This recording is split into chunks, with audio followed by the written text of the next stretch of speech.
Samantala, update pa rin tayo mula dito sa COMELEC. Narito rin ang ating kasamang si Mark Salazar para naman sa iba pang mga nag-file ng kanilang mga COCs. Mark?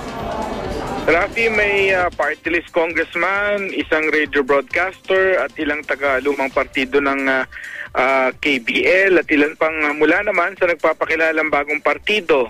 Siyempre may singer pa rin na isa. Nag-file ng COC sa huling araw si dating buhay party list representative, anak ni dating Ambassador Roy Señeres na si Christian Señeres. Kasama niya si Baldomero Falcone na nag-file din ng COC. Isang ticket lang daw sila sa pinakabagong political party, ang Democratic Party of the Philippines. Kandidati ang tawag nila sa mga kilalang mga kandidato na kanilang makakalaban. Radio broadcaster naman si Aling Norman Nueva, taga Veritas daw siya at may show sa TV Maria. 75 years old na siya. Taga Kilusang Bagong Lipunan din daw si Hil Gundayaw na Graft Free Philippines naman ang slogan. Anti-crime crusader naman daw si Rogelio Tumol na gusto ring maging senador.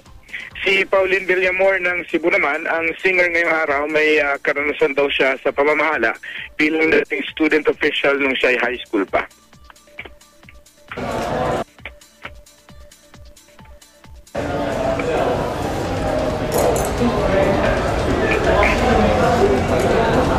Okay, kanina, nung aga-aga pa nandito yung mga taga-Liberal Party nag-file, sila Bamakino at saka sila, yung administration ticket, ay mga dilawang nasa labas ng COMELEC, naging pulayan, nung si Alan Cayetano naman ang nagpunta para mag-file ng COC.